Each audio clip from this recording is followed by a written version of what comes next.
And there we go. Bring this in a little closer. All right. Well, good evening. I hope everybody is doing well.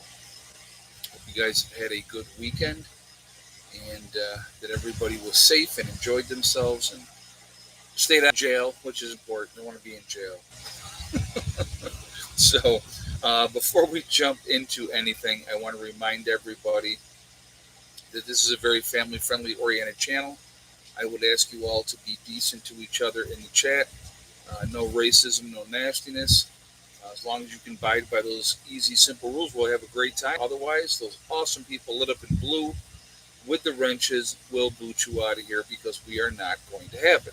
It's not going to happen. So, uh, like I said again, let's enjoy each other's company, share information, and go from there. So, all right. So the topic, and I think we can stay on topic for a long, long time tonight, because I think this is important information.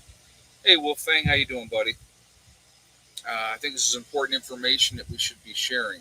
So, what's it really going to be like in a true grid down situation? For any, even if we went for 30 to 60 days, I mean, if it was a short term grid down situation until they got things sorted out, got things fixed, or whatever the case may be. And but we're going to go with the scenario of a grid down situation. You want to make it an EMP or not an EMP, doesn't matter. EMP just would exacerbate things and make things that much worse, to be honest with you. But I don't believe that it will be an EMP. That's just my take on it. Just my take on it. I believe it'll be a grid down situation blamed on whoever to create an enemy that caused the problem. But again, you know, if I so let's go. Let's put it like this: if I'm an enemy of the United States, and I want to destroy the United States of America, I go after the power grid. I've said this many, many times. And somebody said, "Well, stop giving them ideas." Believe me, they already know what they're doing. People that have bad intentions for us already have plans in place. They already know what they want to do. They know how they want to go about it. So there is no giving information. They have the information already. Okay, so let's go with the scenario. It's 8 o'clock. Let's even go 9 o'clock. Let's go 9 o'clock Monday morning. So that way, majority of people are at work. They're away from home. Those type of things. And all of a sudden, the grid goes down. Now, how quickly we would realize that it's down countrywide, because we're going to go with a countrywide grid down situation. All right. The majority of people, in a grid down situation, you know, and it would depend if. See, the problem would be do the phones still work in the beginning of this? Because a lot of the cell phone towers have batteries, right? So your cell phones would probably still be working, but the internet would be down. So that part of it would be down. It would, you might not be able to get on. You wouldn't be able to get on the internet on your phone, but you might still be able to use your phone for a while. All right. Not saying you will be, not saying you won't be. Now, I'm going to tell you right now, the majority of people in this country, and we talked about this before, 95% of people have no idea with prepping, never prepped, are not ready for anything. They're not ready for a 2-week disaster. So that's 95% of the people. And I want you to remember that number because it's really important. It's a hugely important number. So what's going to happen is the rule of thumb has always been 36 hours, right? You got 36 hours to get to your bug out location or where you want to be for safety. That's what they say. I don't believe it's that long. I honestly don't believe it's going to be that long. I think the reality is you might have a day. You might have 24 hours, not 3 days. You might not have 72 hours to get to where you want to be. I would say the sooner you realize something is wrong, the sooner you realize that, oh my God, this is it, it's time to get out of Dodge. You pack up as much as you possibly can. You get to your bug out location, and and those type of things. Those are things, because in reality, power goes down, right? Normally, a normal power outage, what happens? People sit in their home, they piss and moan and complain, and wait for the power to be turned back on. The reality is, a lot of people in a true big time grid down situation, they're going to sit home for a couple days waiting for the power to come back on because they believe, well, the power's always come back on, so it's going to come back on. So they're going to sit tight. They're not going anywhere. They're not going to do anything. They're not going to, oh, I'm not going out there. I'm going to just wait and the power will come back on. That's the mindset. So we got all these are factors. What I'm talking about. All these are factors. You have the prepper mindset. The prepper person, the person that preps, that prepares, has a game plan, has where plans on where they're going to go. They're going to get out of Dodge as soon as possible. They're absolutely going to get out of Dodge. They're not going to wait. They're not going to sit tight. They're going to pack up their stuff and they're going to get to that safe location. All right, that's important as well. All right. The other part of that is you. So people are going to sit down. They're going to sit tight. After a couple days, and even that first night. Let's go with the first night. All right. Your criminal element will realize, okay, there's no power, so there's no cameras, there's nobody watching anything. They can't control everything. So they're going to be out there looting and stealing. That's what's going to be happening initially, right? So they're going to go out there and they're going to steal the sneakers and the radio, TVs, anything that they can get their hands on that they can steal. They're going to steal right away because they're going to think again, like the majority of people, that the power's coming back on, everything's going to go back to normal. But they're going to take advantage. The criminal element is going to take advantage of the fact that the power's down, and so there's no camera, so they can go out there and do what they want to do without being filmed. All right. So that's going to happen right away. So, you know, what's going to happen after that? With inside of the, let's go to day 3. Now we're 72 hours in, and there's still no power, right? And all of a sudden, people are realizing, holy crap, this is countrywide. You know, I mean, how long that information takes to get out is all part of it as well. All right. Then the panic starts. A couple things to take into consideration. What we have to think about. All right. In a grid down situation, long term grid down situation, once people realize that this is the real deal, this is really happening, the panic is going to be insanity because now everybody's going to be like, oh my God, I got to get to the store. Or get to the pharmacy, get my meds. I mean, think about how many people are on some form of a medication in this country. A tremendous amount of people are on at least one medication, if not multiple medications. Some of those medications are life saving. Okay. If they don't have access to those life saving medications, they're not going to be around long. That's a reality. If you are an insulin dependent diabetic, all right, and in saying this, I'm going to share it with you. My mother is an insulin dependent diabetic. Okay. If you are an insulin dependent diabetic, your life expectancy is not going to be long. That's reality. All right. Because without insulin, you're not going to be around very long. That's a fact. So, whatever insulin you have, you've got to realize, okay, how long can I stretch this out? And it's going to be a very short period of time, and they're going to be gone. All right. The people in the nursing homes that are dependent on people to come in and take care of them, they're not going to work. The nurses ain't going to work. The doctors aren't going to work. Management sure ain't going to work. Okay. The police officers, your emergency responders, your firemen, they're not going to work either, folks. Okay. You think on a daily basis. Let's think about on a daily basis how many emergency calls are put out over this country on a daily basis. On a daily basis. People break their legs. There's a fall. Somebody has a heart attack. Somebody's had a stroke. Whatever the case may be. The sheer panic of everything that would be going on. People would be having emergency episodes. But there's not going to be anybody coming to help. Okay, so you're gonna have that heart attack. Either you're gonna make it or you're not gonna make it. There's not gonna be any hospitals for you to go to. There's not gonna be anybody there to help. That's what people really need to realize. There's no help coming. Nobody's coming to save the day in that type of situation. What do we have? 394 in the thumbs up, guys. We're 118 or 118 thumbs up, 394 in the chat. If you have not shot a thumbs up yet, I'm going to ask you to please do that to show support for the channel. And again, I thank you for that. It makes a huge difference with the algorithms as well. So I thank you for that reason as well. Also, if you are not subscribed to the channel, I would ask you to please subscribe. Make sure you hit that bell icon to get all notification as well. And thank you. I didn't kill the volume on this, so that's what I'm going to do right now. I forgot. So, all right. Okay. So there's nobody coming, no rescue, no emergency services, no police coming.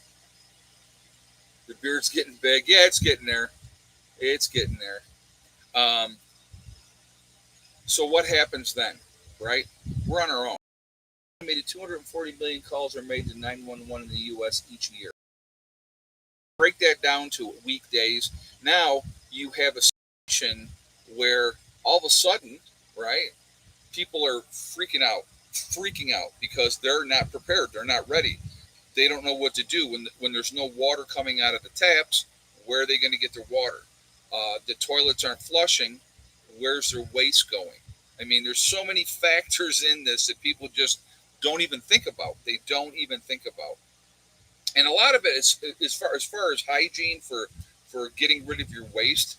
It's as simple as having a box of contractor garbage bags, right? You can get those at Lowe's, Home Depot, anything like that. Having a 5-gallon bucket, and then taking your toilet seat off your toilet and putting it that way. And bagging up your waste and getting rid of your waste whatever way that you need to. But people won't think about that. They don't think about that. They don't plan for that. They don't know what to do because they're so used to everything's there. Everything's always been there. They're just going to assume that it's as simple as digging a hole. Yeah, exactly, 80K, man. Exactly. But so now, okay, digging a hole. You're in New York City, right? With 5 million of your closest friends. How many holes can you dig? And you're on an island, right? You're on an island. So there's only certain ways to get in and out of that city. And it wouldn't be long before they're all clogged up and there's no way to get driving in and out of there. You're not going to be driving in and out of there. We're going to throw some other scenarios out there. How many car accidents do we have a year? Now you have everybody panicking, trying to get out. There's going to be accidents. There's no emergency services coming. The tow trucks aren't coming. They're not going to clear those out, right? So now you're going to have traffic at a standstill. We have an epidemic drug problem in this country, right? Epidemic drug problem.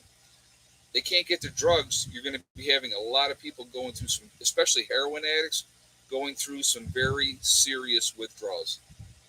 8 million in the 5 boroughs in New York City. Okay, I'm sorry, I was off by 3 million. Sorry. Yeah, that's a lot of people. You know what I mean? A lot of people. Dawn Hill says you'll be walking injured and all. Absolutely. And think about that. What kind of shape are most Americans in? They're not in tip-top physical shape. They're not prepared for any kind of travel, any kind of distance. And what are they doing? How are they surviving on said trip? They're not going to be getting a lot of help along the way. People are not going to be opening up their arms and going, hey, yeah, come on in. I'll feed you and take care of you. They're not going to do it. People, you have to understand, and I've talked about this before, the most desperate people in the world, the most dangerous people in the world.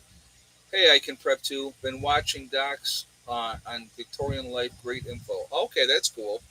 No, very cool. Thank you very much for the donation too. I appreciate that. Like I said, most people haven't got a clue in the world of what they're going to do, how they're going to do it, whatever. So the panic is going to be just ridiculous. And I said before, I've said it many times, the most dangerous person out there is the person that is scared and desperate.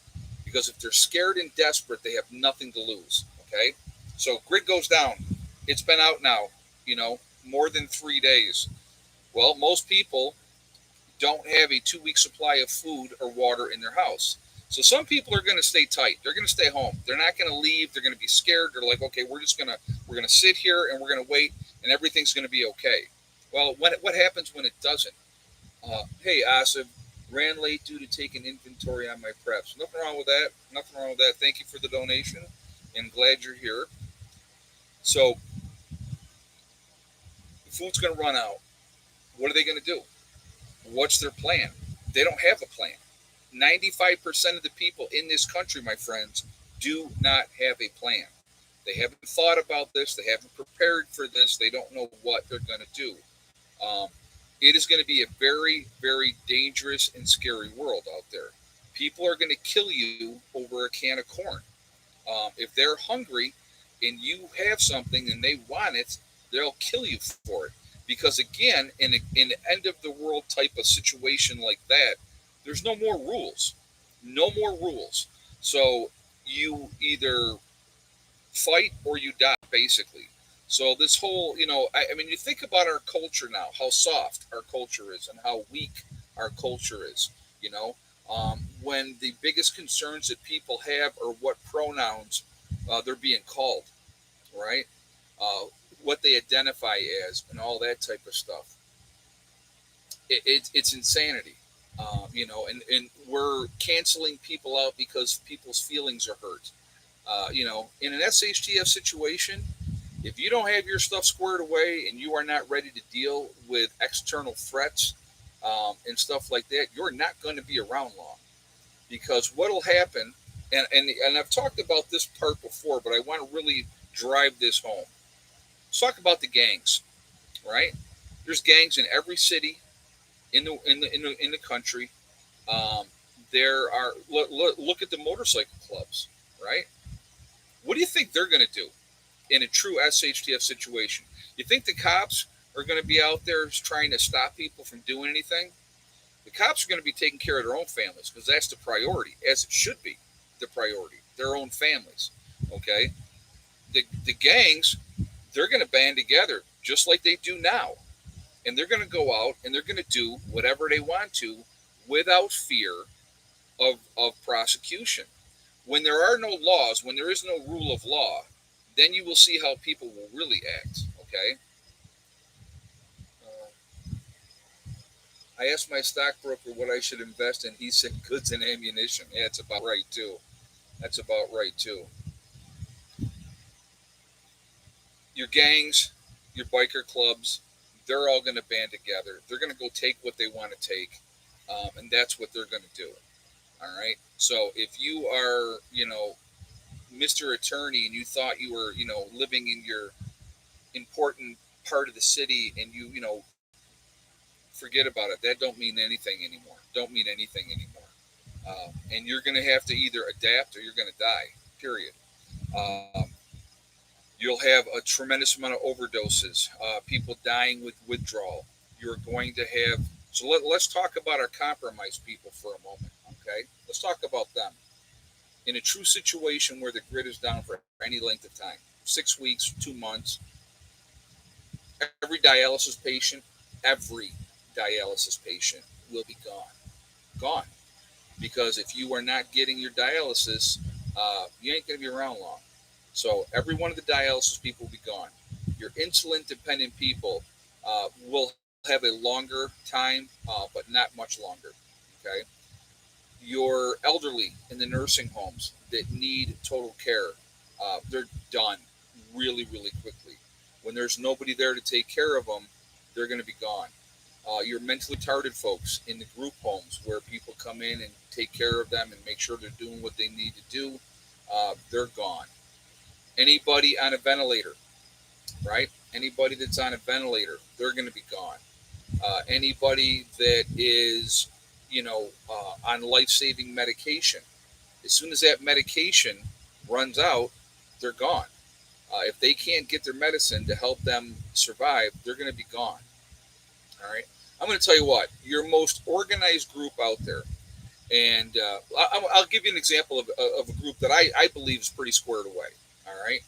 Southern Prepper 1. Southern Prepper 1 has been prepping for a long time. He's ex military. He's got a bunch of guys that are working with him. They're pretty squared away. They're ready. Even with people that are as squared away and as ready as Southern Prepper 1, you're going to have, what you have to understand, there's an adjustment period. Here's the world today, right now. We got our lights where everything is beautiful. We can get on the internet. We have our creature comforts. We can sit in our nice, comfortable chair, either in the air conditioning or with the heat on. We can have our refrigerator full of food. We can go and get our drug of choice, be it alcohol, marijuana, whatever other drugs that are out there that you use on a daily basis. They're all available. So you can get all of that right now. So that's wonderful. That's great. Everybody's in their little happy place, in their own little bubble, doing their thing. Now we go to the reality of an SHTF event. All those things are gone. All those things are gone. There's no access to that. So you have what you have. And I've talked about that before. And I think that that's really, really important.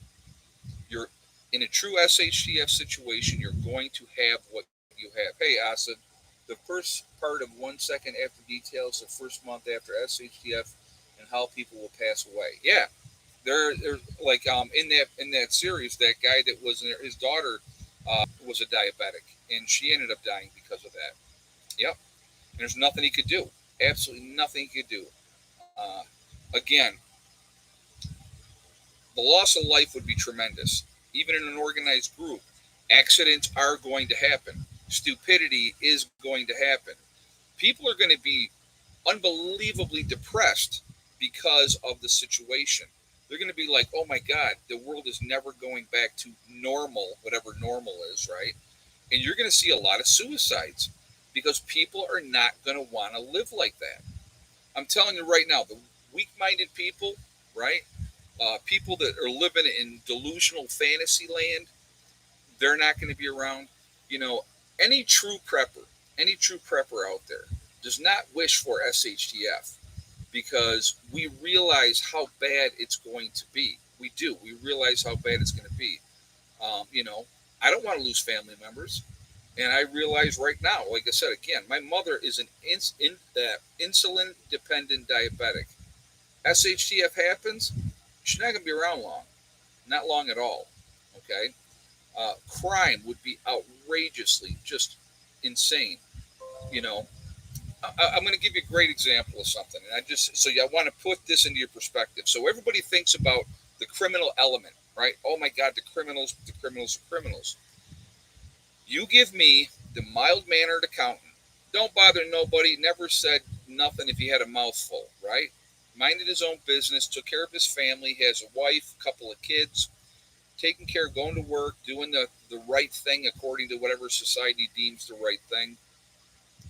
And SHTF happens. And now, 2 weeks down the road, they don't have any food left. They don't have any fresh water. They don't know what they're doing. They haven't got a clue in the world. They have no idea of what to do. That man, his children are going to come to him, and they're going to be like, we're hungry. The wife's going to be looking at him saying, hey, what are you going to do? That man will do whatever he has to do to get food to take care of his family, get water to take care of his family, get supplies. He'll do whatever he has to do. So that's the person that you got to be worried about because they don't have nothing to lose. They have nothing to lose. So being a prepper, we're prepared, we're ready to go. Will it be easy for preppers? Of course not. It will be, women will too. Yes, Don, you're right. Women will be the same way. They'll do whatever they got to do as well. I'm just using that example of a family, okay? But yes, women will do whatever they have to do as well, especially if their kids are starving. Absolutely, 100%. So I'm sorry I didn't add that in there.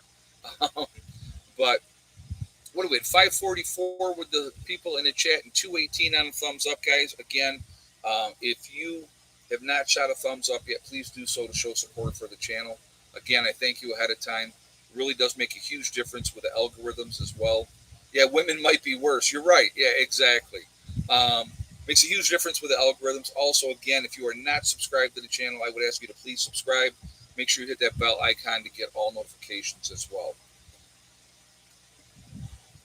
It'll be a whole different world that we're living in. Trust will be out the window. And that is why I've talked about this really many times, and I will continue to say it. It is really important to get yourself involved with a group of people that you want to be with, be it family, friends, strangers, however you want to do it. Get involved with a group now, because I will tell you this right now. You will be involved with somebody in a group if you survive. If you survive initial onset of what's happening. All right, you'll end up in a group just for survival. And guess what? I had somebody. Oh, actually, I'll tell you, it was Joe from St. Bernard Acres. He said, "Well, he goes, I don't want to be part of a group. I don't want somebody else telling me what to do." Well, guess what? In a true SHTF situation, folks, I'm going to tell you right now, you will end up in a group if you survive. Again, that's if you survive. And if you survive and you end up in a group, it may not be the type of group you want to be in, but you'll throw in with them because you want to survive. The instinct to survive is so strong that it is amazing. Okay, so when people say, "Oh, I would just quit and that would be it," some of you will. Some of you will quit. Absolutely, some of you will quit. So anyway, so at some point, why not pick who you want to be with now, and instead of waiting to be in part of something that you really don't want to be part of later on, and doing things that you really didn't want to do. So that's something to think about. It's just something to think about. The adjustment period. What will happen to the dead? That's a good question. There'll be a lot of people laying dead all over the place, rotten, because nobody's going to bury them. Nobody's going to bury them. If you have a group, you probably have a game plan of what you want to do. Cremation probably is the best way, because let's be realistic. Let's be realistic. In a true SHTF situation, you're going to need any open space that you have to grow food. I've talked about this aspect of a true SHTF situation as well. All right. There's not going to be anything in the woods. People say, "Oh, I'll go in the woods, hunt, and I'll survive off the land." And you might be able to do that for a short period of time, until every Joe Blow in the country is out there in the woods banging away at anything that moves. And when they're doing that, there's a signal to whoever else is in the woods, which will be many, that that's where there might be some food, and they'll go to that area, and they may try to take what you just killed. Okay, so there'll be no fish. All your lakes, your rivers will be fished out in no time whatsoever. There'll be any wild animals that are left will be so far to ground that you're not going to be able to get them. Like right now, I go out here on a daily basis. I see deer, turkey, I see rabbits, I see squirrels all the time, all the time. The Great Depression is a great motivator. It should be a great motivator if you study the history of it. And there was a lot less people in the country during the Great Depression. All right. What'll happen is they almost hunted the woods dry back then, and there's a whole lot more people now. So again, within inside of a year, the reality is this. All right. Within inside of a year, 90% of the people in this country would be dead. 90%. So again, I would encourage you to put yourself in a situation where you have the numbers, where you can survive, where you can, and it's not just survival, folks. It really isn't, because surviving is not the ultimate goal. The ultimate goal is to thrive while you survive, to make things better, to make your life better. You know, and you need to think about that. So where's all these dead bodies? Like New York City. Let's talk about that, right? What are they going to do with all the dead bodies? They'll just be stacked up rotten. They'll just be stacked up rotten, rotten in their apartments where they died. In their houses. If it's a now again. So what time of year does this happen? Right? What time of year? I think that the worst time of year it could happen would be wintertime, because again, so many people don't have wood stoves. They just don't. They're not ready for that. You know what I mean? So the people that do have a wood stove, number one, it just makes you a huge target, because you're going to be burning wood to stay warm, because there's not going to be any electricity or alternative propane how quickly would you go through your propane? But how are you using your propane? If you don't have electricity in your house, propane heater is not going to work. Okay, so you got to have, what is your alternative sources? But if you have the wood stove, yeah, you can stay warm. But Viking Prepper just said people will see your smoke. Exactly. So again, that makes you a target. So if you have, if you are prepared and you have enough people and surrounding you to help you and make sure like that you're going to be okay. But wintertime, people are going to. I want to go back to this first. If it's wintertime and this type of situation happens, so many people would be gone. So many people would be gone because they would freeze to death in their own homes, not being prepared, not knowing that, okay, I got that tent that we went camping with 2 years ago, and I can put that tent into a room and set that tent up, right? Set that tent up, put blankets and stuff over the windows. Uh, you know, Everybody sleeps in the tent. The body heat alone of the people in the tent in that more of a confined area is going to keep you warmer. But people don't think about that. They don't. They have no idea because they don't know. Like I said, 95% of people are not prepared for a 2 week disaster. And you think about just like, okay, so this last winter here that we just had, we had a couple of days stretch where it was really, really cold down here. And I wasn't ready the way I should have been. My own fault, right? And I had the propane heat going, and it never got warmer with the heat going full blast in here. It never got warmer than 55 degrees in the camper.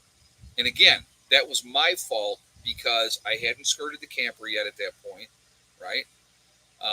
I hadn't covered the windows and used plastic and used cloth and covered everything up. I didn't do that. I wasn't ready. So again, that was something that I made a mistake on, and I paid for it that weekend. Well, warmed up after that. I skirted the camper. I sealed up the windows, and guess what? The next time that it got cold, I was perfectly fine because then the heat was able to handle it. The heater was able to handle it. Now, again, in an SHTF situation, I'm not wasting my propane on trying to heat a camper through the winter. Not going to do it. That would be a waste of the propane. Propane is going to be precious commodity that you have in that situation, and you're going to need to utilize it for other things. So, again, so what do you do? Where do you go? Do you have a wood stove? You know what I mean? Yeah, get wool socks, blankets, and hats. Absolutely. Good things to have. You should keep a wool blanket in your truck or in your car absolutely at all times anyway. That's what you should be doing. So, but again, yeah, survival of the fittest. You're absolutely right. Now let's talk about the obesity problem that we have in this country. And I'm not talking about some of us that are, 40, 50 pounds overweight. I mean, I could probably stand to lose 40 pounds easy. All right. I'm too fat. I know I'm too fat. I've had plenty of people on the channel through the years tell me that you're too fat. Okay. Thank you. Yep. I'm too fat. But I'll tell you what, I'll outwork a lot of you younger guys, guaranteed. Okay. But that's okay. That's not an ego thing talking. It's just that I can do what I got to do, and I know how to pace myself and that type of stuff. But a lot of people in this country are 100, 150, 200 pounds overweight. All right, a lot of people. Those people are going to have a very difficult time because, number one, there's not going to be access to the food. That's number one. So they're not going to be able to take in the calories. They're not going to be able to take in the calories that they're used to taking in. They're just not going to be doing it. They're going to be a lot more active, but they're going to be a lot, or if they're going to try to survive, they're going to be a lot more active. So you're going to talk about a lot of weight loss in a hurry, and that'll help some of them, but some of them are not going to be able to. Yeah, they'll lose weight real fast. Oh yeah, absolutely. You're muscular, not fat. Well, upper body wise, I'm pretty solid. I do agree with that. But in the belly region, it is a little soft. I have to admit that. So, But anyway, vertically challenged for your weight. Exactly. See, exactly. Um, I actually like that. You know, table muscle. Right, right. Uh, but again, the food's not going to be there. People are going to lose weight. Think about your people that are housebound because like my 600-pound life. How many people have seen that? These people are huge. They can't even get out of their house. They have to cut out walls of the house to take them out to go to the hospital. Again, there's not going to be any hospitals. So stupidity will kill a lot of people. The weather will kill a lot of people. Uh, Natural disasters. Let's talk about that part of it in a true SHTF situation. What happens now? We have a natural disaster. The emergency services descend on the area. There's rescue efforts done. People are given shelter. All that type of stuff. Um, I'm my ideal weight if I was 7 feet tall. Oh my God, that's hilarious. Yeah, inactivity will kill a lot of people. Exactly. Yeah, exactly. If you were like a sedentary lifestyle and all of a sudden now you have to be very active, a lot of people aren't going to make it that way. They're not going to make it. Uh, you know, you think of all those people that are on the system right now. All right, all those people that are on the system. You know, yes, I'm not that. Thank you, Tony. I'm not the Pillsbury Doughboy. Exactly. Um, but you know, let's see. Yeah, emotional stress will kill a lot of people too. Oh yeah, people will give up. They'll quit. They'll just die. They'll just die because they can't deal with it. They can't deal with living like they have to live to survive. You know, again, biggest thing that I always thought about with prepping is I always thought, okay, what I want to try to focus on is keeping things as normal as possible, right? So there's not going to be any internet, which we know that. There won't be phones, so we know that. That'll be the case. But if I can at least take a hot shower every day, if I can have at least 2 meals a day, be able to have some form of power, and those type of things. Keep busy, keeping busy with projects and stuff like that. Again, going back to what I was talking about, there'll be nothing in the woods. What we're going to be in a true post event is gatherers and growers. The woods will supply you with a lot of food if you know what you're looking for. So, getting books on wild edibles, really important. Knowing medicinal plants, also very important. And I think that those are things that you should have that information on because people will be tramping through the woods, walking over food, not know they're walking over food. They'll look at them as weeds and stuff like that. So again, we're going to be growing and gathering. That's what we're going to be because the animals are not going to be there. If you have animals, if you have chickens and ducks and goats or sheep, cows. How long do you think those are going to be around for? Realistically, you know what I mean? How long do you think they're going to be around for? Not going to be around long because people are going to have to kill them to survive to eat, and then what happens? To me, like the chickens are something that needs to be protected, taken care of, because they're going to provide you with eggs on a daily basis. So, as long as you can make sure you can feed them, take care of them, they're going to provide for you. So, and then you're also going to want to, like with the incubators, I was actually looking at my incubators today. And actually, what I didn't realize was both of the incubators that I have are 24 tray incubators. I thought they were only 12, but they're 24 tray incubators. So, true SHTF situation, and I have chickens, and I still have my power, my access to my power. One of the first things I'm going to do is I'm going to take the first 24 eggs and I'm going to make another batch of chickens because that's what's going to help you survive long term. Being able to have that renewable food source. So again, those are things that need to be thought about, planned on, put into play. Again, something that makes me concerned. I'll be honest with you. Something that really makes me concerned is all these shows and stuff coming out now. There's like a new show that's coming out about a grid down situation and going to a homestead and surviving on the homestead type of thing. Very concerning. A lot of talk, a lot of chatter, and of course, a lot of the chat is that it's going to be, domestic terrorist, where it's going to be, white supremacist. Of course, that's a lot of what they put out there. They want to try to do the scare tactics that it's white supremacist, but it's not. It's not going to be white supremacists. There's not enough of them out there to do what people think that they're going to do. And most people are not white supremacists. So, it's just, yeah, Homestead TV. Yep, exactly. It'll be an interesting show to watch. I want to see how accurate they are with stuff like that. But Atlas Bunkers may get a TV show too. That's cool.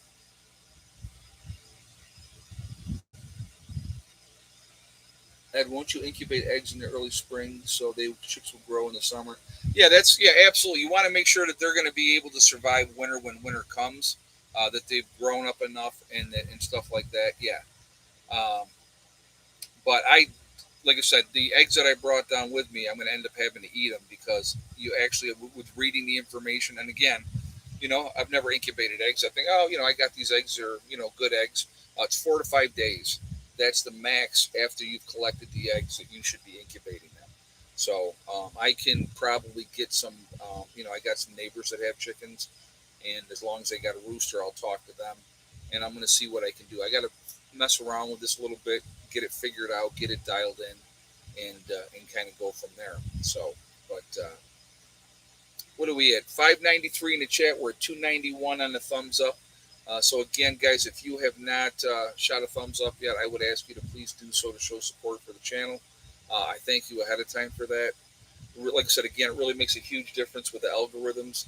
So the more interaction, the better it is for the channel. So thank you for that reason as well. Also, again, if you are not subscribed, please subscribe to the channel. Make sure you hit that bell icon to get all notifications as well. All right, so let's go back to what we're talking about.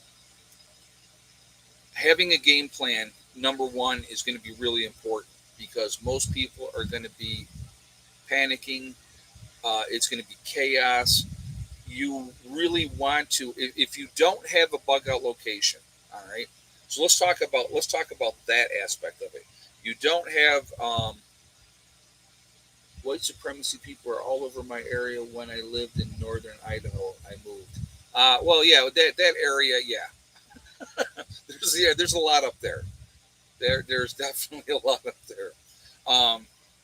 But again, the sonic boom they were chasing. It wasn't in New York. I think that was over the White House. There was a plane that got into the airspace, and so they're being vague about that it crashed in the mountains in Virginia. So I don't know what's going on with that. I'm sure we'll never hear the full thing of that. But anyway, I want to go back to talking about. So if you don't have a bug out location and things go sideways, and if you live in suburbia, let's say you live in suburbia, you want to keep a low profile as you possibly can. You don't want to draw attention to yourself. You want to fortify your residence so that it cannot be broken into. You figure out how you want to do that. I had some ideas when I lived in Greece, New York, but I had a huge picture window that wrapped around in front of the house. I had a sliding glass door to go outside to the back patio. Those were two super weak points of that property that could easily be gotten into. And so, you better have a plan of supposedly the pilot passed out. Okay. Yeah, who knows? Who knows? Plywood, yep, that's one way. But again, you need to have that ahead of time. You need to have that in place, when you're going to do that. But you need to be able to button up your house. You want to have light discipline. Light discipline. I don't care if you live in the country or you live in suburbia or the city. Light discipline is going to be very important. You don't want to be able to have. You want to have power if you can, but you don't want to be drawing attention to yourself and have the lights on, and then you're like a beacon in the dark, and everybody realize, hey, they got power, they got lights, they probably got something else. So that's something that you're going to want to think about in that type of a situation. So, you know, stay low, centralize, be able to defend your home. But again, you need to be ready to bug out if you need to. You know, you get attacked, your property gets attacked, right? And there's a mob, and that there will be mobs. Okay, there'll be mobs in cities, there'll be mobs in suburbia, and eventually they'll go house to house looking for supplies. Yeah, noise discipline also. Yep, exactly. But they will go house to house looking for supplies. That's going to happen, guaranteed it. They're gonna. That's what they're going to do. And if you're by yourself and it's you, your wife, and your kids, you're only going to be able to kill so many of them before they kill you. That's a reality. That's a reality. So that whole lone wolf mentality thing is not going to work in a true SHTF situation. All right, I see it's time. Time's gone by very fast tonight. We've actually stayed on topic, which I said to myself, it's going to be easy to stay on topic tonight. Um, let's do the egg count. We'll get that done, and then we're going to go back to talking about the situation afterwards. So, how many eggs today, and yes or no for thick neck? So, we'll start with Asif's guess right there, and we'll go from there.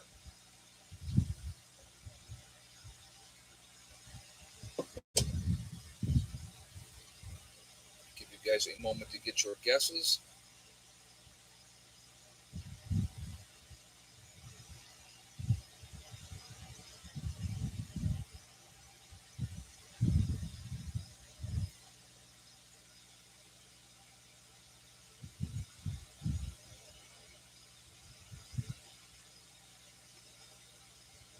Okay. If you had the same exact guess as Asif, who had the first guess and the right guess, with 6 eggs today and no for Miss Thick Neck, then you are 100% correct. So, congratulations to Asif. I'm sorry, I was reading a comment. Congratulations to Asif for winning. You've won absolutely nothing, so congratulations for you on that. And, we'll go from there. So, all right, so let's talk about some other things.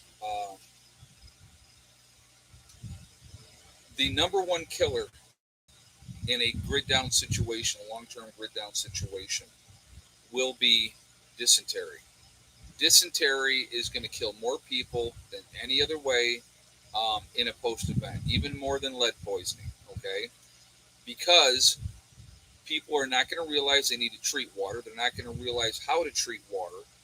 They're going to drink water that looks clean. Well, the water looks clean, right? But the pathogens are in there, the little bugs are in there. You're going to get diarrhea, and you're going to be done. You're going to be done. You're going to die of dysentery. So a lot of people will die that way. Water's got to be treated no matter what.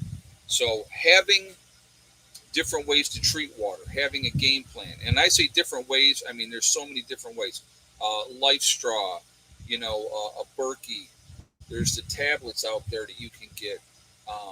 Boiling the water would be helpful. Straining the water first to get any particles out of it. All those type of things absolutely are going to have to be done in a post event. Like I said, Berkey, I love a Berkey.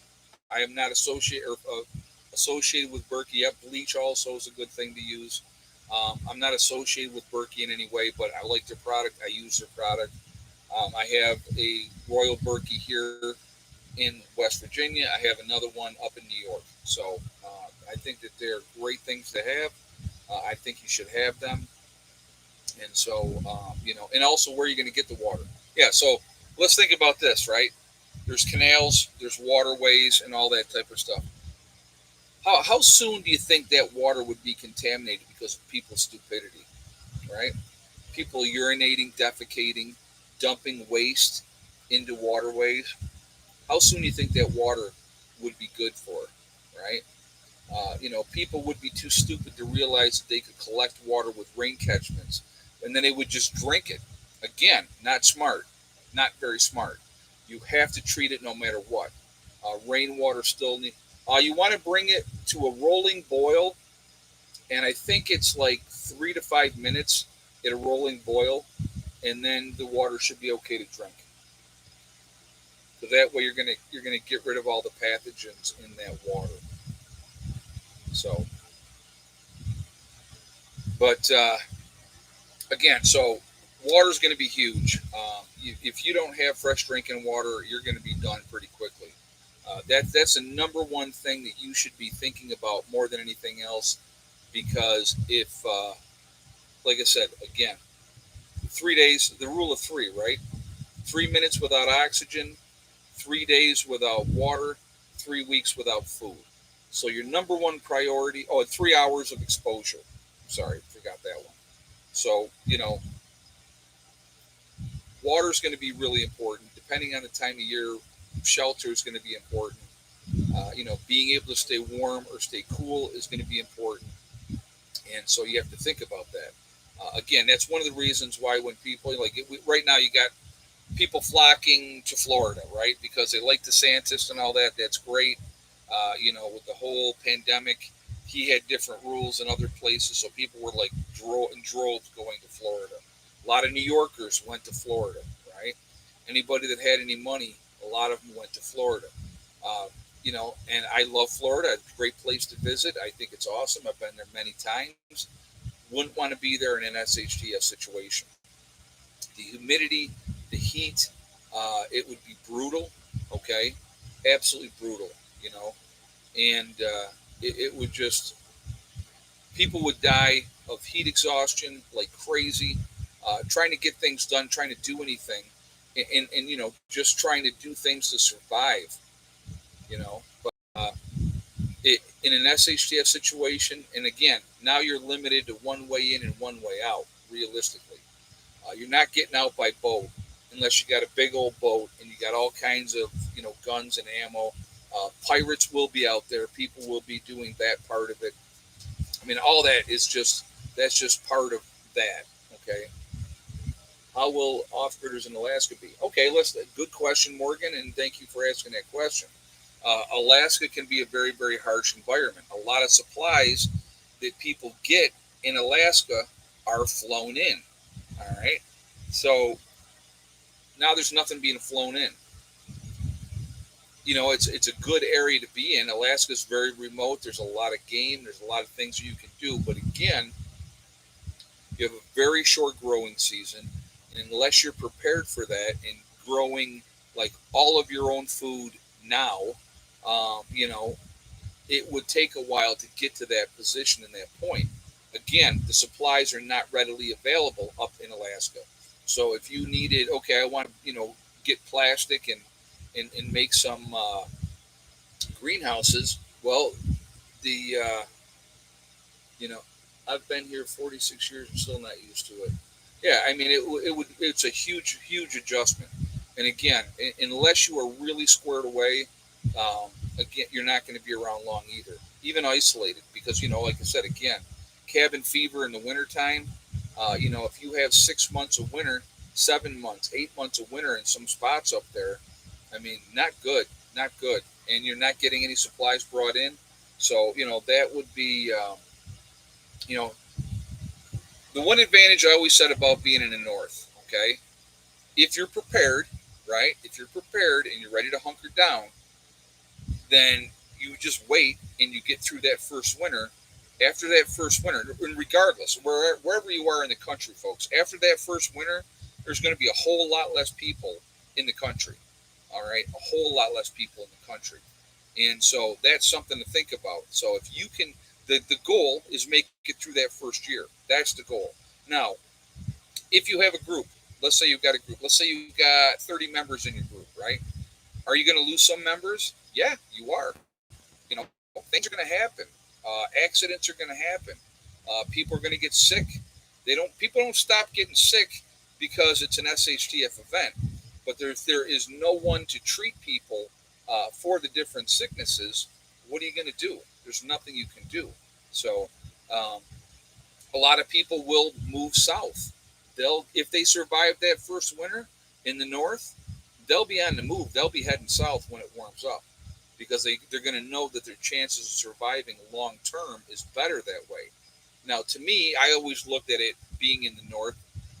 That was an advantage to me, because less people around, less people come and trying to take your stuff. You know what I mean? So that was something to think about. But I liked that advantage of that part of New York. Where I was. So yeah, Native Alaskans know how to survive. Absolutely, I'm not saying that they don't, Sonia. I mean, you know, but again, we've gotten the problem is we have gotten so used to all the creature comforts that we have that a lot of people have become soft. And I'm not saying oh, I'm 100% ready to go. I'm not. There's no way I'm 100% ready. I wish I was, but I'm not. There's a lot of stuff. Even if I was still in New York, I would not be 100% ready to go. I would be in a lot better shape, okay, but I would not be 100% ready to go. There would always be something else that could be done. There's always something else that you can do that's going to put you in a better position to survive long term. And so, like I said, to me, any kind of time that we get, any kind of things that we can have that's going to give us an advantage, it puts us in a better situation. You know, uh, you need to be in the right mind frame. You better wrap your mind around the fact that, and I've said this before, in a true SHTF event, bad people will do evil things. Bad people will do evil things. Okay, good people will have to do bad things to survive. You're going to have to. You're going to have to wrap your mind around that. You may have to take out people. If they're coming and they have bad intentions, you may have to take out somebody. And I think all of us preppers think that way. We don't think that we're ready. We are better than 97%. Well, no, I agree. 100% 80K man. Yeah. No, no, no. I do agree with that statement. Okay. But in my mind, right, in my mind, I think, what more can I do right now that's going to put us in a better situation? So, I'm going to give you one example. Okay. So last month in May, we planted 10 new fruit trees. We planted 8 blueberry bushes. Okay. Once we had those here and they were here and in the ground, that made me feel so good. And the main reason it made me feel good was because I looked at that situation and said, okay, now something goes sideways. Now we have these trees that moving forward will be producing year after year after year. Now, this month, we will be planting 10 more trees. Buzz is going to be bringing down more blueberry bushes as well. And so we're going to get them in the ground this month. Again, that is, we're looking long term. So we're looking at that long term survival. What can we do to put ourselves in a situation where we're going to be in good shape long term? And that's what we're trying to do. So plants that are going to come back year after year after year. I think that's really important. Knowing how to garden is really, really important because I'm telling you, you don't have to believe me. And I'm just, we are not going to be hunters in a post world until many, many years later when the animals have a time to recover after most of the human beings are gone. Okay. Once 90% of the population's gone, it'll be a lot easier for the animals to come back, and they will. They will. Okay. But now let's look at this. Let's look at this. This is something I haven't even talked about. Not just two-legged predators. Let's talk about the four-legged predators. Right? If you've gone out there and you've hunted those woods dry, those coyotes now they don't have nothing to eat. Those wolves don't have nothing to eat. Those big cats that they tell you that aren't there that are there, right? Uh, they don't have nothing to eat. What do you think they're going to be hunting now, right? They're going to be hunting you and me. That's what they're going to be hunting. And so we need to be ready for that. Let's talk about you live in the city, right? And now you got all these people that are gone and all their dogs. Let's talk about the dogs, not the cats. Let's just talk about their dogs. All the dogs are out running wild. Now they're going back to that pack mentality. And you're walking down the street. It's you, your wife, a couple of kids, because now you've had to bug out. You've had to bug out. No more food, nothing else you can do. Now you got to bug out. You're prey. That's what you are. So unless you're ready and willing and able to defend yourself, yeah, even abandoned dogs will hunt. Absolutely, they will. Yeah, they'll pack up in your food, and they know it. So, you know, those are things again to think about. You know, uh, folks have many, many escape routes, have many ways to get out of your area that you're in. Think about that. Oh yeah, think about mice and rats that can carry diseases. Absolutely. With all the dead bodies that'll be all over the place, the rats will be getting fat. They'll be doing real well. They'll be doing real well. So, first year after SHTF, your time will mostly be focused on defense. A lot of it. Yeah, it depends on where you are, JJ. You better have defense ready. You better absolutely have your defenses in place. You better have your watches. You better have a game plan to deal with situations that may or may not happen. Again, depending on where you are. Okay, depending on where you are. So yeah, that would definitely be something that you have to think about. But you better also be focused on getting renewable foods you can utilize. Like I said, one of the biggest ones, guys, and I've talked about it, is potatoes. Potatoes are hugely important. Hugely important. So, Americans are too soft. Many will not make it. Most have no idea how much work it takes just to care for yourself. Oh yeah, they no idea. You're right. No idea whatsoever. And I know I don't disagree. Great statement, Life Force Unleashed. Thank you very much for saying that. Yeah, they, you know, again, more than half of the people that decide to move off grid, all right, more than half, with inside of 1 year, are back on grid. You know why? I'll tell you why. Because this lifestyle is not an easy lifestyle. There's work involved. There's things that you have to do. There's things that you have to take care of. It's not easy. People are lazy. That's the reality. A lot of people are lazy. They want it easy. They don't want to have to work for nothing, and that's what happens. And so that's why you know it. They're back on grid, and they'll never try to go off grid again. I'll give you a great example, and I'm not going to call the person out by name, but there was somebody I was trying to help. Okay, and they decided, they were telling me, yep, I'm going to go off grid, and so they bought a piece of property.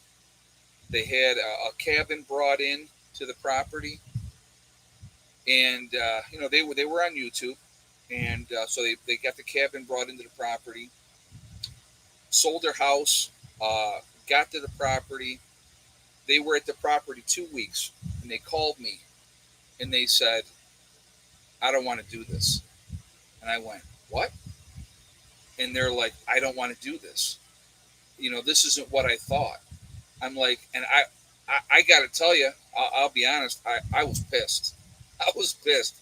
You quit like literally 2 weeks into doing it because now it's too hard and you don't want to do it. That really made me mad because you have to understand. Okay, I've been doing this for 9 years. I've been living off grid for 9 years. So when somebody doesn't really even give it a real try, and I kept saying, I'm like, work on this, work on that, make forward progress, and things will get better. That's how it works. I mean, I went without running water, and I'm not trying to toot my own horn here, but I went without running water for a year and a half on my New York property. Okay, two or a year and a half with no running water. So it's not been easy. It's not been easy.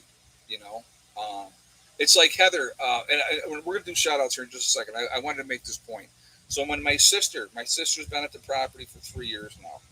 So for the first year she was there, she had to come over to our place, take a shower at our place, and do that because she didn't have her setup ready yet. I mean, she was living in her house, but it wasn't what it wanted to be, right? Yeah, they're overwhelmed. Exactly. So she complains about, oh, I had it so hard the first year, you know, I had to come over there to take a shower. And Heather, with me and Heather were talking, and Heather's like, that really pisses me off, Dad. She has no idea. She doesn't have no idea what we went through to get to where we're at. And I said, I know, baby, I know, because she doesn't. Not a clue in the world. So to her, suffering was having to walk from her place to our place to go take a shower. Where what I did for a lot of times, we heated up water in the microwave, right? Heated up water in the microwave, went into the shower stall, and used, like a gallon jug, and poured water on ourselves, soaked ourselves up, and then rinsed off the same way. About 3 gallons of water. 3 gallons of water is a good shower, you know. But people don't get it. They don't understand. They're not willing to sacrifice, right? They're not. That's the problem with today's society. They're not willing to sacrifice in the short term for long term goals. So, all right, I'm way past this time, so we're going to get into this. What are we at? 374 in a thumbs up. We are still at 556 in the chat. Again, if you haven't shot a thumbs up yet, please do so to show support for the channel, and I thank you ahead of time. Again, it makes a big difference with the algorithms as well, so I thank you for that reason. And also, again, if you are not subscribed to the channel, please subscribe. Make sure you hit that bell icon to get all notifications as well. All right, so first we have Icky Can up in Canada. Real good guy. I would ask you to go up and support him. Watch his stuff up there.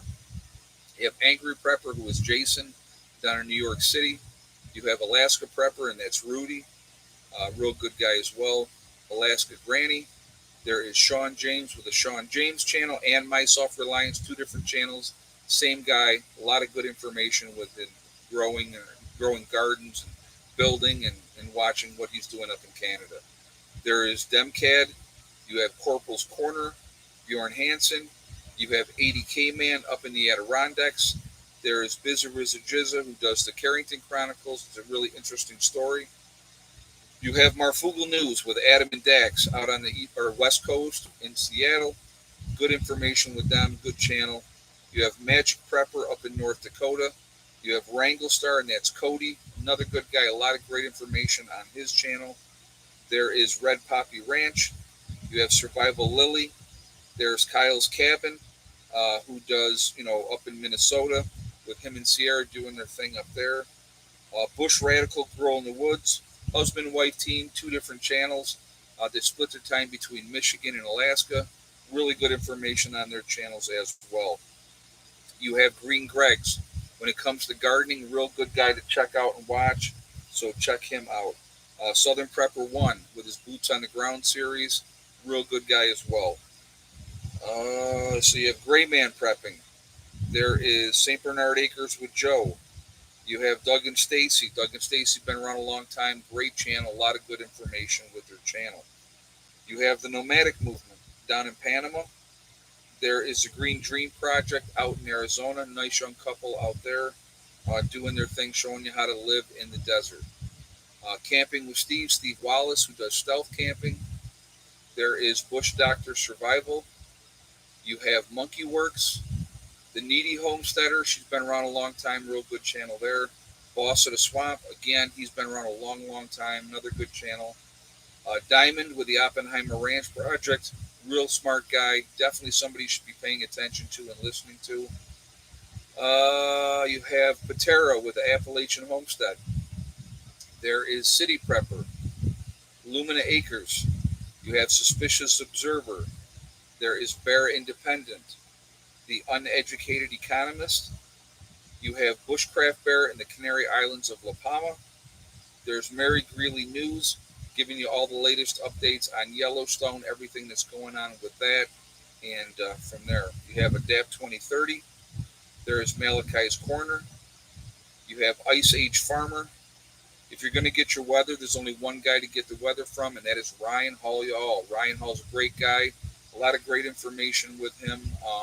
Very passionate about the weather, and he gives back to the community big time. So really enjoy him. There is Russell Brand. Russell Brand gives you the information. He lets you make the decision of what you want to do with it. I think that's awesome, and I like that. You have Deep South Homestead, another really good channel. The Outsider. There is the Fit Farmer. You have Prep Rebel. Simple Life Reclaimed. Townsend's, showing you how to live in the 1800s. Really interesting stuff, really knowledgeable, so it's fun to watch. The Prepared Mind. You have Pinball Preparedness. He is in Tennessee, so definitely a good guy there as well. East Tennessee Preparedness. You have the Economic Ninja, and last but not least, Little House Off Gritty. A lot of good information out there, a lot of good channels. I absolutely believe that we should be supporting each other. I think that that is important, and so I think that that is a good thing. So, and I know a lot of you are putting other, channels up in the comments as well, which is absolutely fine. Like I said, I think we should be supporting each other. I think there's a lot of good information out there, and people see things differently, which I think is important as well. All right, so uh, let's go back to talking about what it's really going to be like. It's not going to be fun, folks. People that you love and that you care about are going to die. That's a fact. Even if you have a group, people that you love and care about are absolutely going to die. Um, you know, there people are going to die because they don't need to die, because they'll die of things that we could have treated in a normal world, but now that normal world is gone, and now they're gonna pass away. I look at it like this, okay? When I was 9 years old, I had an appendicitis. Almost killed me. Almost killed me. Um, I was very fortunate, was able to get to the hospital. And I want you guys to think about this, especially 1974. Went to the doctors at 2.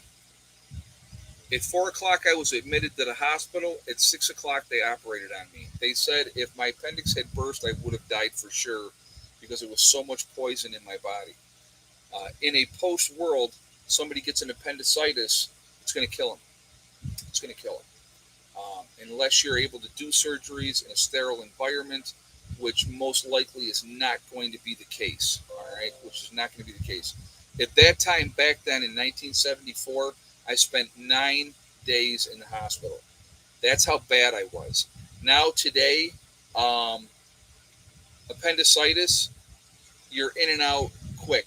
It's appendicitis killed my uncle in 1940. Yeah, that's but you know, but yeah, if an appendix bursting absolutely can kill you.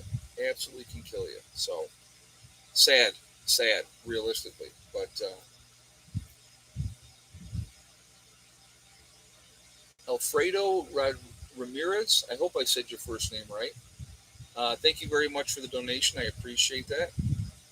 But so, unfortunately, a lot of people are going to pass away that we care about. People are going to, sickness is going to get people.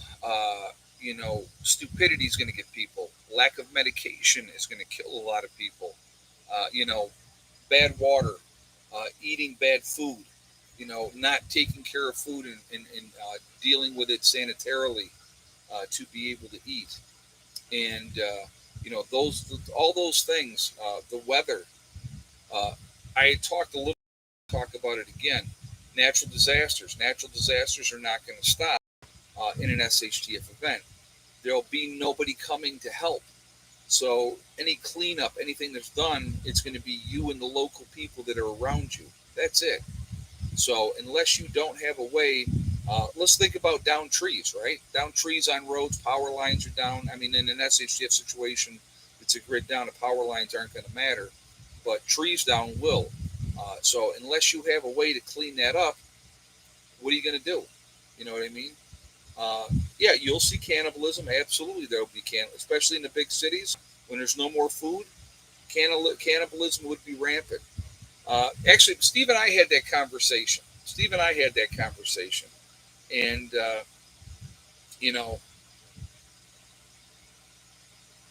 he had said to me, if it came down to it, would you eat somebody to survive? And I said, absolutely, yes, I would. And he said, I would too. Um, you can't sit here and you can sit here. You can sit here and tell me right now what you would or would not do in an SHTF situation. It's easy. It's very easy to say what you would or would not do in a situation of SHTF right now. But the reality is this, my friends. The reality is this. Who are we going to fatten up? Well, we'll pick somebody. No, but it's like the reality is this. We do not know what we are capable of doing until we are in a situation. It's easy to say what you can or will not do. Okay.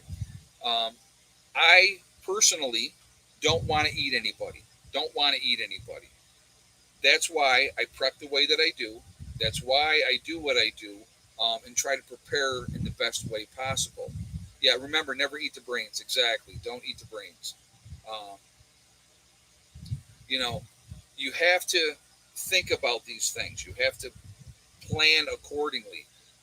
The more prepared you are, the better off you're going to be, and you won't be faced with decisions that you don't want to have. You look at that soccer team that crashed in the Andes, right? They were forced to eat people to survive, and they did what they had to do. You know, so those are things that you have to think about. And Dawn says I would eat another person before my own dog. And I totally get that. I do. I get that. Like I said, I love Hella to death. I don't know if I could eat her. I don't. I really don't know if I could eat her. But I could eat the long pork. I could absolutely eat the long pork if I had to, and I'd feed her some of it as well. The Donner Party, exactly, another great example. Like I said, guys, you don't know what you're capable of doing or having to do until you're faced with that situation, and that's reality. All right, let's go to we are legion, because we are many. We are all over the world. We're all over the country. Where is everybody from tonight? So let's do that. We have Franklin County, Ohio, Dayton, Ohio with Rhonda. Um, Northern Virginia with Robert. Hakeem in the Georgia mountains, very nice. Ontario, Canada with Dave. Louisiana. Texas with Matt. Las Vegas, the UP of Michigan with Dawn. Inverness, Florida with Clyde in the house. We have Oregon in the house. Austin, Texas. Nowhere, Oklahoma with Okie Forge. El Paso, Texas. We have East Central Illinois. Fort Worth, Texas. Adams, Kentucky. Oklahoma. Greenlee County, Arizona. Vancouver, Washington. West Central Georgia. Leesburg, Florida. Missouri in the Ozarks with Delbert. Colorado's in the house with Mike. We got Missouri, Essex Junction, Vermont with John. Thief River Falls, Minnesota with Deborah. West Virginia with Morning Light. We got Texas in the house. Uh, Bernice, Oklahoma with Deborah. Cape Cod, Massachusetts. We have Politico, Idaho. I probably said that wrong, Janita. I apologize. Edgewater, Florida with Judy. Campbell, Missouri with Antonio. Western New York with Karen. Hale, Michigan with Joe. Fort Payne, Alabama. New Hampshire. East Harbor City, New Jersey with Lori. Hillsdale, Wyoming with Patrick. Connecticut's in the house with Derry. Waterloo, New York with Sharon. Southeast Michigan with Randy. West Virginia with PD Westbrook. We have California with Behind Enemy Lines ass. Gretna, Virginia with Wendy. Newfoundland, Canada with Mar. We got Ohio's in the house. Shelley in California. We have Madison, Minnesota. Troy, North Carolina. West Central Ohio. So again, guys, all over the country, all over the world, huge network of people. We're the ones that are awake. We're the ones that are ready.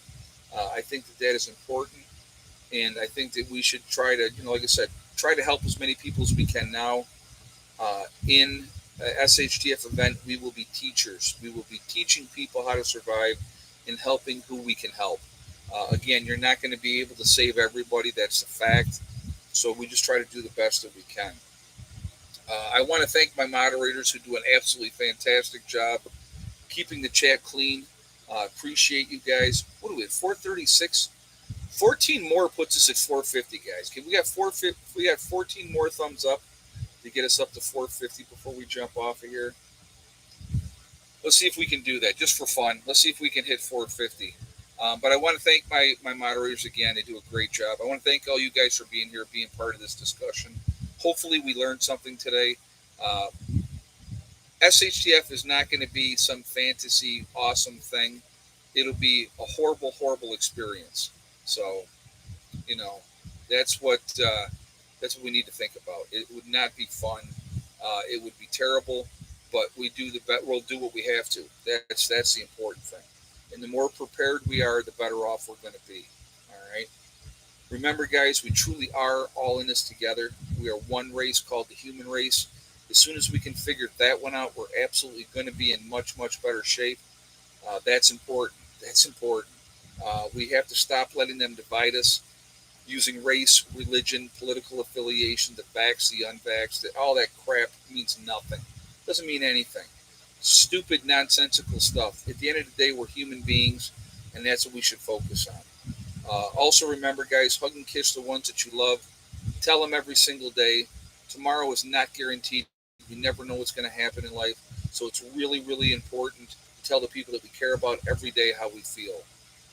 Last but not least, STD. Step, thing, and day. One step at a time, one thing at a time, and one day at a time.